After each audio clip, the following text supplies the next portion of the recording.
नमः शिवाय। 8 मार्च यह वही दिन है जिस दिन इस साल महाशिवरात्रि का पर्व मनाया जाएगा और हिंदू धर्म में तो महाशिवरात्रि का एक अपना विशेष महत्व है। साथ ही भोले बाबा के ज्योतिर्लिंग का भी विशेष महत्व माना गया है। वैसे तो हर मंदिर में शिवलिंग होते हैं जहां आप रुद्राभिषेक और पूजा अर्चना कर सकते हैं, लेकिन देश में 12 ज्योतिर्लिंगों की मान्यता बेहद ही खास है। यहाँ भगवान शिव साक्षात आए थे और ज्योतिर्लिंग के रूप में बस गए थे। तो आइए स्पेशल स्टोरी से समझते हैं सभी 12 ज्योतिर्लिंग का महत्व। साथ ही अगर इस महाशिवरात्रि के मौके पर आप ज्योतिर्लिंगों के दर्शन करना चाहते हैं तो ये भी जानेंगे कि कहाँ मिलेंगे आपको दर्शन।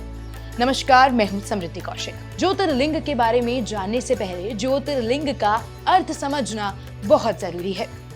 देखिए, ज्योतिर्लिंग का शाब्दिक अर्थ है ज्योति का लिंग, यानी कि जहां भगवान शिव ज्योति रूप में स्वयं विराजमान हुए हों। हिंदू मान्यताओं के अनुसार माना जाता है कि 12 ज्योतिर्लिंग के दर्शन करने से ही भक्तों के समस्त प्रकार के कष्ट दूर हो जाते हैं। तो आइए अब बात करते हैं देश के पहले ज्योतिर्लिंग यानी कि सोमनाथ ज्योतिर्लिंग की। गुजरात के सौराष्ट्र क्षेत्र में स्थित सोमनाथ ज्योतिर्लिंग पृथ्वी का पहला ज्योतिर्लिंग माना जाता है। यह अरब सागर के तट पर स्थित है, यानी ये दर्शन करने के लिए आपको देश के पश्चिम की तरफ रुख करना पड़ेगा। यहाँ की मान्यता कुछ ऐसी है कि शिव के इस पावन धाम पर पूजा अर्चना करने से सैकड़ों रोग दूर हो जाते हैं। दूसरे ज्योतिर्लिंग यानी कि मल्लिकार्जुन ज्योतिर्लिंग आंध्र प्रदेश के कृष्णा नदी के किनारे स्थित है।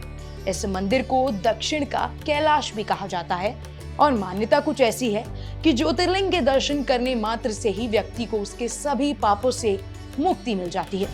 कहा यह भी जाता है कि जो भक्त इस मंदिर में आकर दर्शन और पूजन करते हैं उन्हें अश्वमेध यज्ञ से मिलने वाले पुण्य के बराबर पुण्य मिलता है। अब बात करते हैं बहुप्रसिद्ध महाकालेश्वर ज्योतिर्लिंग की, जो कि मध्य प्रदेश के उज्जैन के शिप्रा नदी के तट पर स्थित है, जहां पर कुंभ मेले का भी आयोजन किया जाता है। 12 ज्योतिर्लिंगों में से महाकालेश्वर ज्योतिर्लिंग एक विशेष महत्व रखते हैं। इनकी विशेषता है कि ये एकमात्र दक्षिण मुखी ज्योतिर्लिंग है। यहाँ पर मान्यता कुछ ऐसी है कि शिव की साधना करने वाला व्यक्ति का काल भी कुछ नहीं कर पाता है। साथ ही यहाँ रोजाना भस्म आरती भी होती है, जो पूरे विश्व में प्रसिद्ध है। मध्य प्रदेश के मालवा क्षेत्र में भगवान शिव का एक और पावन धाम है। इंदौर शहर के पास जिस स्थान पर ये ज्योतिर्लिंग यानी कि ओमकारेश्वर ज्योतिर्लिंग मौजूद है, उस स्थान पर नर्मदा नदी बहती है और पहाड़ों के चारों ओर नदी के बहने से ओम का आकार बन जाता है। यहाँ के व्यक्ति इस पावन तीर्थ में पहुंचकर अन्नदान, तप, पूजा आदि करते हैं और मान्यता ऐसी है कि वह सभी सुखों को भोगते हैं और शिवलोक में स्थान प्राप्त करते हैं। 5वां ज्योतिर्लिंग है केदारनाथ मंदिर। यह उत्तरी भारत में पवित्र तीर्थ स्थलों में से एक है। हिमालय की गोद में बसे उत्तराखंड राज्य के रुद्रप्रयाग जिले में यह मंदिर स्थित है, जो समुद्र तल से 3584 मीटर की ऊंचाई पर मंदाकिनी नदी के तट पर स्थित है।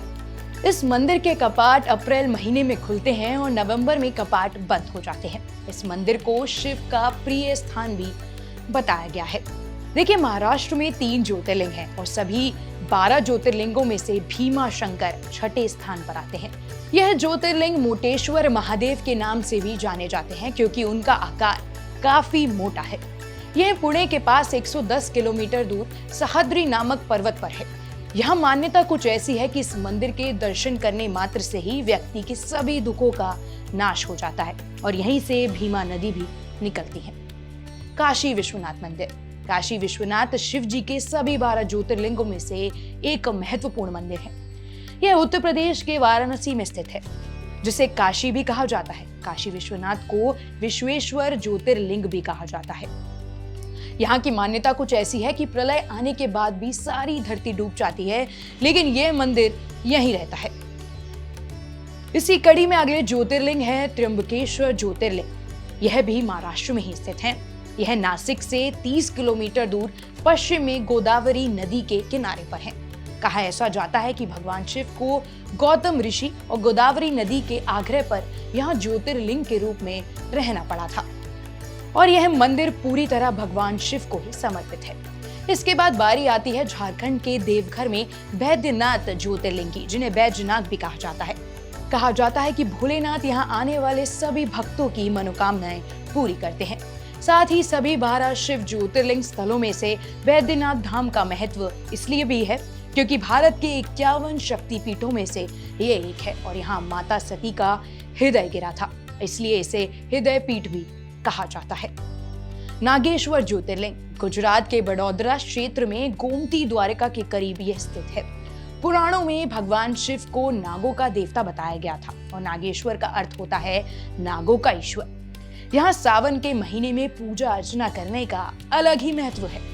यह मंदिर द्वारकापुरी के नजदीक है और मान्यता ऐसी है कि जिन लोगों की कुंडली में सर्प दोष होता है उनका निवारण इस मंदिर में आकर हो जाता है। 11वां ज्योतिर्लिंग तमिलनाडु के रामनाथपुरम में स्थित है और उत्तर में जितना महत्व काशी का है उतना ही दक्षिण में रामेश्वरम का भी है। मान्यता ऐसी है कि इस शिवलिंग की स्थापना भगवान श्री राम ने खुद की थी, इसलिए इसका नाम रामेश्वरम रखा गया। यहाँ माना ऐसा भी जाता है कि गंगा जल चढ़ाने वाले व्यक्ति को मोक्ष की प्राप्ति हो जाती है और यह सनातन धर्म के चारों धामों में से भी एक है। महाराष्ट्र का तीसरा और भगवान शिव का 12वां ज्योतिर्लिंग घृणेश्वर ज्योतिर्लिंग है, जो संभाजी नगर के पास दौलताबाद में स्थित है। घृणेश्वर ज्योतिर्लिंग भोलेनाथ के एक भक्त घुष्मा की भक्ति का प्रतीक माना जाता है। उसी के नाम पर इस शिवलिंग का नाम घुष्मेश्वर पड़ा था। तो ये थे देश के सभी 12 ज्योतिर्लिंग जिनसे हिंदू धर्म की कई आस्थाएं जुड़ी हुई हैं। तो इस उत्सव को आप कैसे मनाने वाले हैं और कौन से ज्योतिर्लिंग के दर्शन आप करने जा रहे हैं, हमें कमेंट सेक्शन में जरूर बताएं।